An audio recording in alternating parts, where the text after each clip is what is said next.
د کوډو هنداره د اسپانیا د خلکو یو کیسه.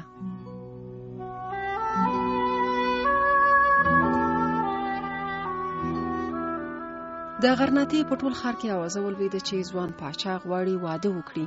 دا خبره اول د دربار د نئی تر غوږ ورتېره شوه، ورپسې د ښار د شپې چوکیدارانو ته او بیا د ښار زړو بوډیو ته وویل شوه. نئی دا خبره هر هغه چاته وکړه چې د دکان ته راته او دا هر یو کس خپل اشنایان او دوستان خبر کړل. چوکیدارانو چې شپې مالې په کوڅو کې پیری کولې د پاچا د واده د خواهش خبره په لوړ आवाज کور کور ته ورسوله. دوی دومره په لوړ आवाज جارو وهه چې د ځوانۍ په درانه خوب ویدې پیغلې راویښې کړې او د خیال پټالې وزنګولې. د ورځې لخوا بوډیو امساوې راواخیستې، کور په کور وګرځېدې او پیغلې په غوږو وهلې چې پاچا خو د واده نیت کړی دی، ځانونه وخوځوئ. دغه وخت یو سوال را پیدا شو چې پاچا به څنګه نجلۍ خوښوي. دا پوښتنه چې به وشوه، نئی به سر وخوځاوه او به یې ویل ولا ډېر په تشویش کې یم، اوس دعاوې کوي چې پاچا ته د ده له شان سره مناسب به نجلۍ پیدا کړم. او د نئی له دې خبرې وروسته بل سوال را پیدا شو چې اوس له تا سره ولې غم دی؟ د پاچا څه کم دی چې بېتا یې نشي شل کولی؟ د نئی ځواب دا و، زه په دا ټوله غرناطه کې یوازینی کس یم چې د باچا د ویښتو د کمولو او د هغه په مخ باندې د لاس وهلو اجازه لرم. دویم دا چې زه یو هنداره لرم او دا جادویي هنداره ده. معنا که هر ښځه خپل مخ پکې وګوري د هندارې یا عینې په مخ به هغومره داغونه را څرګند شي لکه څومره ګناهونه چې هغې ښځې کړي وي. خلکو پوښتنه ورنه وکړه، آیا شرط همدا دی چې نجلۍ کله پاچا سره واده کول غواړي نو اول به په هنداره کې ګوري؟ نئی ځواب ورکړ، هو بالکل، همدا یو شرط دی چې اول به په جادویي هنداره کې ګوري، کې ګناه او خطا نه وي کړي سمدستي به یې پاچا ته ور په نکاح کړو. خلکو بله پوښتنه وکړه، عمر څنګه؟ د عمر شرط پکې شته؟ نئی وویل قطعا نه، هر نجلۍ چې د 13 کلنۍ قانوني عمر ته رسیدلې وي حق لري چې له پاچا سره د واده کولو ارزو وکړي.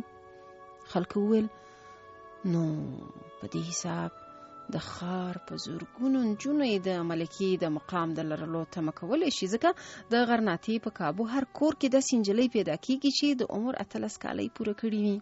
نئی وویل بالکل، هر څوک کولی شي چې د ملکې د مقام لرلو ته زړه ښه کړي، خو شرط پکې دا دی چې هندارې ته به خپل مخ ورښکاروي او دا به ثابتوي چې ګناه او خطا یې نه ده کړې.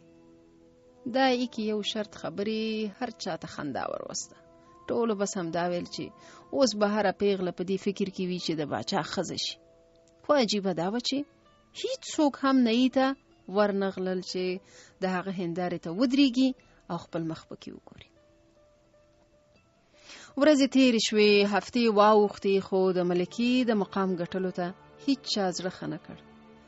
ځینو مېرمنو به پیغلې هڅولې چې توکل په خدای وکړي، یو امتحان دی تیر بشي، نئی ته ورشئ، په هندارې کې مخ وګورئ. خو پیغلو به ځان تېراوه. باچا ځوان و، ښکلی و او په هر چا ګران و، ځکه هیڅوک یې نه و ځورولی او له هر چا سره یې سړیتوب کړی و. په همدې وجه دا بیخي د حیرانۍ خبره وه چې له ده سره ژوند کولو ته هیڅ پیغله نه تیارېدله. چې هر نجلۍ ته به وویل شول یو پلمه به یې وکړه، ځینو به ویل چې بل چاته ورپنوم شوي دي، یو شمېر نورو به پلمه کوله چې د عموی عزت نه مني چې نئی ته ورشو امتحان ورکو. ځینو به یې دا هم ویل چې بیخي د واده نیت نه لري، غواړي ټول عمر مجردي واوسي. څه موده پس د خلکو پام شو چې په ښار کې بیخي واده نه کېږي. اکثرو زلمو په دې وجه واده ته زړه نه ښه کاوه چې هسې نه په پاچا بده ولګېږي. پیغلو هم خپل مشکلات لرل او ټولو دې ته کتل چې اول د پاچا د واده مشکل حل شي، بیا به د خپلو ودونو غم کوي. د لونو میندو او پلرونو به سړی ساه ویستلې چې نونې بخت په لغته وهي. دوی به په خپل منځ کې سره ویل رښتیا چې په تندي کې لیکلي وي هغه نه بدلیږي. ته اوس وګوره باچا تیار دی له هر نجلۍ سره واده وکړي، خو زموږ د لونو چې نصیب پکې نشته، نه ته نه ورځي، لکه شلې چې وي، لکه چا چې کوډي ور باندې کړي وي. باچا به هر سهار له نئی پوښتنه کوله چې څوک درته راغلی دی او که نه، او د نئی ځواب به دا و چې دوکان ته ډېر خلک راشي، دننه وګوري چې آیا بل څوک د هندارې امتحان ته تیار شوی دی، خو چې بل څوک ونه ګوري بېرته په شا لاړ شي، ځان وباسي. باچا به له ځان سره ویل هی غرناتې لعنت دې په تایي چې په ټول ښار کې دومره څوک نه پیدا کېږي چې له خپل پاچا سره واده وکړي. په نورو ملکونو کې خو پاچایانو ته واده کول د ډوډۍ تر خوړلو آسان کار دی، دا زه ولې داسې یم؟ باچا چې یوه ورځ ډېر بې حوصلې شوی و، په نئی آواز وکړ، نئی ته باید خامخا داسې نجلۍ راته پیدا کړي چې تر پرخې پاکه، تر ورځ روښانه او تر سرو زرو زیاته وي، داسې نجلۍ چې ستا جادویي هندارې ته د درېدا جرأت ولري. نئی وویل صاحبه دارنګه نجلۍ چې تاسو یې غواړئ په ښارونو کې نه بلکې په غرونو کې پیدا کیږي. د غرونو لوڼې تر پرخې پاکې او د لمر تر پلوشو روښانه وي، دا جرأت هم ورسره شته چې هندارې ته ودرېږي، خو صاحبه هغوی بیا په ښاري نزاکتونو نه پوهېږي، هغوی ساده شپنې دي. باچا ورته وویل مه پسې ګرځه، یوه را پیدا کړه، خو چې په هندارې کې مخ کتلو ته تیاره وي. که دې ته تیاره وه نو ټول درباریان او د غرناطې ټول غټان او د دوی میرمنې به راوغواړم چې ننداره یې وکړي. ډېر وخت نه و تېر چې نئی له یوې شپنې پیغلې سره له غرونو راغی.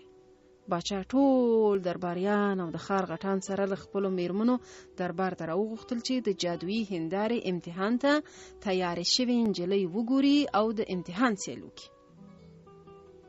شپنې چې دومره ګڼ خلک ولیدل وشرمېده او د حیا خولې ورباندې راماتې شوې. دا چې هسې هم ښکلې وه، د حیا په خولو کې ښکلا یو په دوه شوه. پاچا ورته ډېر خوشحاله شو، په مهربانۍ ورته وویل نجلۍ که غواړې زما میرمنه واوسې نو په دې هندارې کې به دې مخ ته ګوري، که د خاصه ګناه او خطا نه وي کړي په هندارې به هیڅ داغ راښکاره نه شي.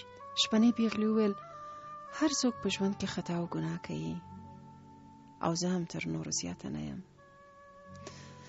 زه پسونه څروم او پسونه ژبه نه لري چې حال ووایي.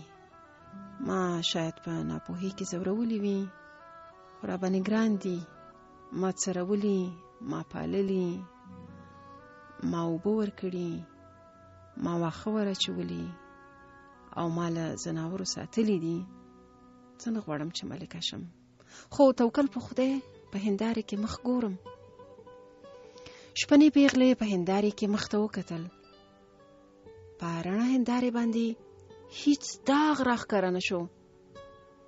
نور نجونې هم زړورې شوې. هنداره یې مخ ته ونیوله. هنداره بې داغه پاتې شوه.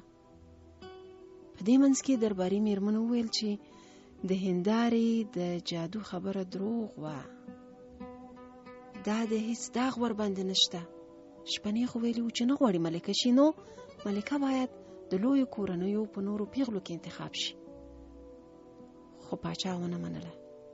پاچا وویل یوازې شپنه پیغله وه چې د خپلې پاکۍ امتحان ته تیاره شوه.